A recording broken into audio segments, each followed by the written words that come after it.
Hello everyone, welcome back to my YouTube channel Dr. Barkis Ophthalmology Tutorials. Today we will discuss about the complications of corneal ulcer.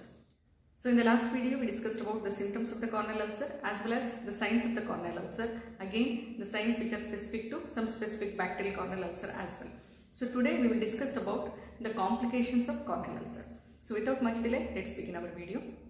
So as you can see in this picture, if the ulcer is very much superficial, this will heal without any complications. At the end, it may leave the surface which is little irregular after healing. So that can be taken care by further treatments.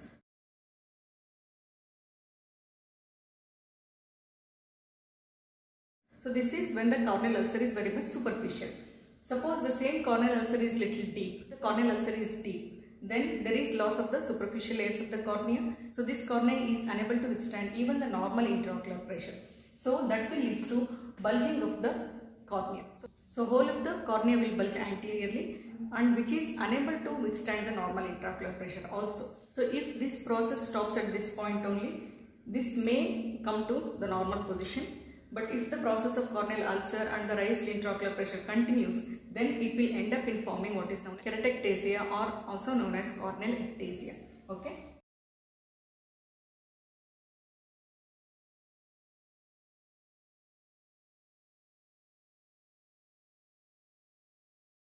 So this is one scenario how the corneal ulcer may heal. With some organisms like pneumococci or the Pseudomonas, where the corneal ulcer is very much rapidly progressing or fulminant, then it will involve most of the layers of the cornea, leaving behind only the Descemet's membrane or few layers of the corneal stroma. So then what happens? When the Descemet's membrane which was there is unable to withstand the intraocular pressure, then it will start bulging out of the corneal ulcer, leading to what is known as descemetocele or the keratocele. Okay.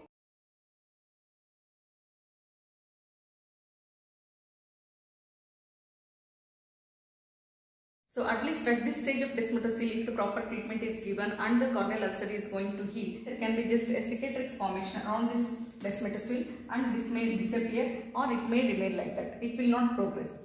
But even then the corneal ulcer is not taken care and there is continuous raised intraocular pressure and the loss of the layers of the cornea, then this will rupture. Okay. So this is called as the perforation of the corneal ulcer, which is one of the major complications of the corneal ulcer.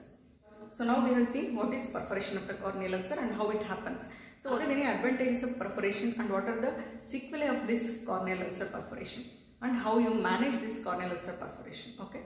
So when does the corneal ulcer perforate? So there are some precipitating factors for the perforation to happen. There is sudden coughing or the sneezing or straining at stools or even the spasm of the orbicular muscle. So all these can lead to the perforation of the corneal ulcer. So what happens after perforation?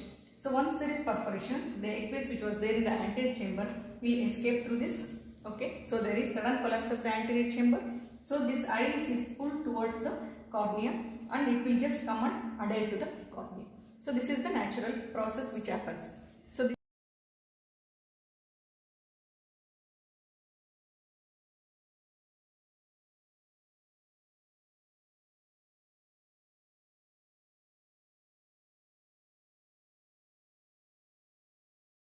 what are the advantages of this corneal ulcer? There are few advantages even when there is perforation. Because there is perforation, the intraocular pressure is almost rapidly equalized to the atmospheric pressure. So the nutrition to the cornea is improved. There is decrease in the pain and the ulcer will not extend. So there is no progression of the ulcer after perforation. The process of cicatrization will start rapidly now. Okay, so these are few advantages of perforation. But there are many disadvantages of perforation rather than the advantages. And sequelae of this corneal ulcer perforation depends upon the site and size of the perforation. Okay. Suppose the corneal ulcer perforation happens at the site away from the pupillary region. So this is the pupillary region. So here there is no perforation. It is happening somewhere in the parapupillary or the peripheral area of the cornea. Then this iris will just go and adhere to the posterior surface of the cornea, or it can even plug into the perforated area of the cornea.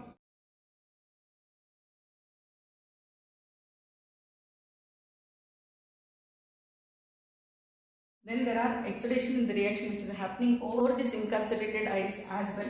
That will form what is known as pseudocornea. Okay. Since this is almost plugging the cornea and there is formation of the aqueous, the chamber will slowly reform but it is still irregular. Okay. And after few days, if this is left alone, then there is atrophy of this iris, okay, and even the pigments of this iris can get incorporated in the layers of the cornea. So slowly this cornea will also bulge because of the thinning of the corneal layers, and there is incarceration of the iris in this, or the iris can just be adherent to the posterior surface of the cornea. So there is bulging as well as the adhesion of the iris to the posterior surface, that is known as ectatic cicatrix with the iris incarceration, are also called as the anterior staphyloma.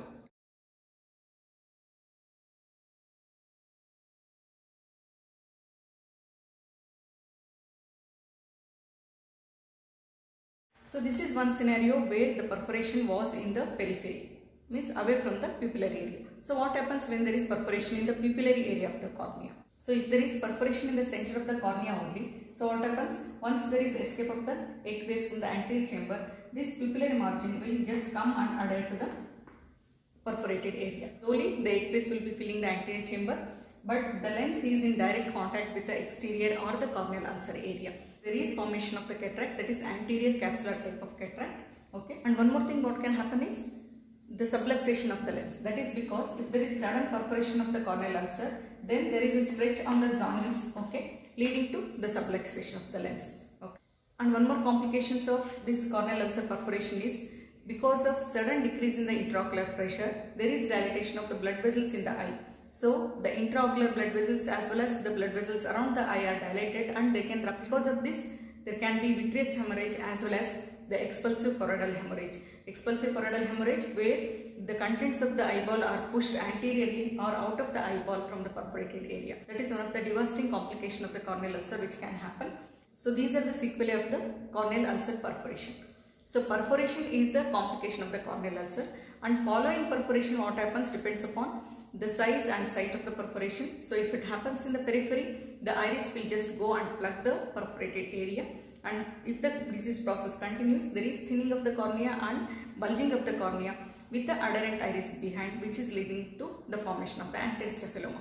But if there is perforation in the center of the cornea, so the pupillary margin will go and plug the perforated area, so the lens is exposed to the exterior or it is exposed to the or it is touching the layers of the cornea, which will lead to the anterior capsular type of the cataract. And because of the stretch on the zonules, there can be subluxation of the lens, and since the blood vessels are dilated rapidly, there are chances of the vitreous hemorrhage as well as expulsive choroidal hemorrhage. So these are the sequelae of the perforation of corneal ulcer. So what are the other complications of perforation? So once the corneal ulcer is perforated, the organisms which are just outside the cornea still gain the entry into the eye. So that will lead to the iridocyclitis, that can lead to endophthalmitis. Okay, so the iridocyclitis can happen even without perforation when the toxins from the corneal ulcer will diffuse into the anterior chamber and lead to the iridocyclitis. And as you can see, there is compromise in the aqueous drainage, okay, either because of the inflammatory cells which are blocking the angle of the anterior chamber, or because of the iris bombe formation leading to secondary angle closure glaucoma. So all these lead to secondary glaucoma, which is again one of the complications of corneal ulcer. And when the corneal ulcer heals, it will definitely leave behind a scar, that is corneal scarring, which is a sequelae of the corneal ulcer. Okay. So to sum up, the complications of the corneal ulcer are iridocyclitis, there can be secondary glaucoma, there can be perforation of the corneal ulcer, there can be descemetocele formation as well as the corneal scarring. Okay. So hope this video on complications of corneal ulcer is useful to all of you.